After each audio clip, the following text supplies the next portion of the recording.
In reality, this was a hospital that was constructed in 1909 by then an organization known as the Reorganized Church of Jesus Christ of Latter-day Saints. Independence is a very historic sort of community.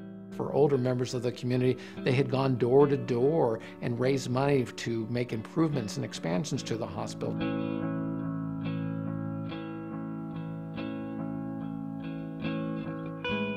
People take great pride in their hospitals. They have every reason in the world to. In many ways, they're great repositories of personal memories.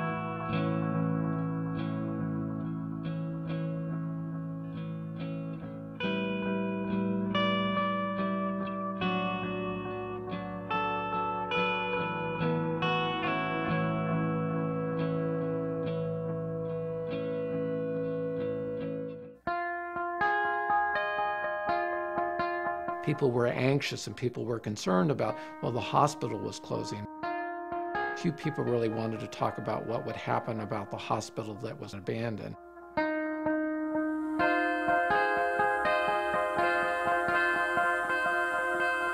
It was all around town. You really got up to a baker's dozen, almost, of hospitals that had sort of closed.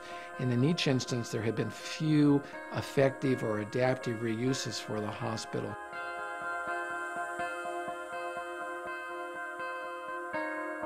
The planning about it all was sort of absent. There really wasn't sort of the literature about what do you do when a hospital in your town sort of closes.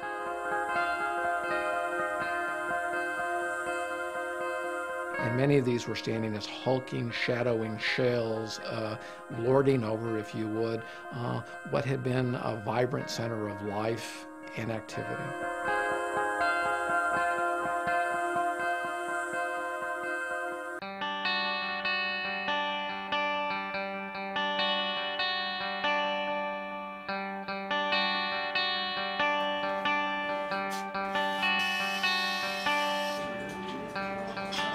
We as a school district were certainly concerned about a vacant building of approximately 250,000 square feet. This is a key piece of architecture.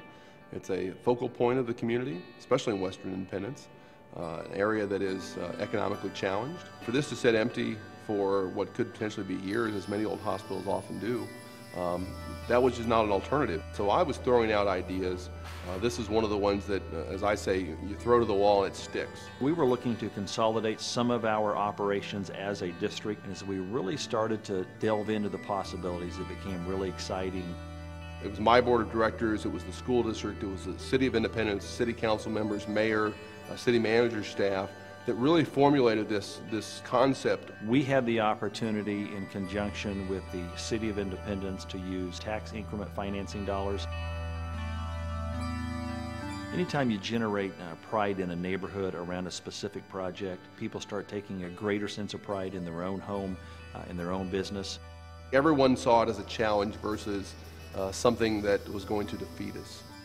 If that wasn't present, we'd be sitting in an old hospital room, waiting for something to happen in this community that ultimately probably would not happen. Right now, the concept, as we say, is kind of the birth of entrepreneurship. Starting a business is a very personal thing.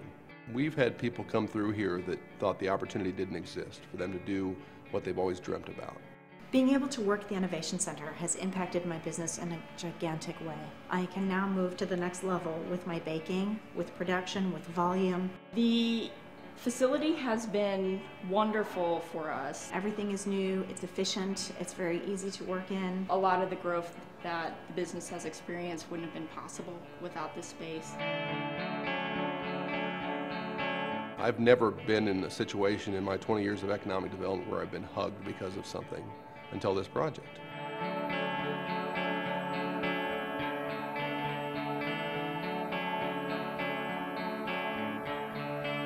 So many human emotions were generated in this building throughout the decades. To be able to go back in and restore that building, to heal some of those human emotions, that's very important in the life of a community.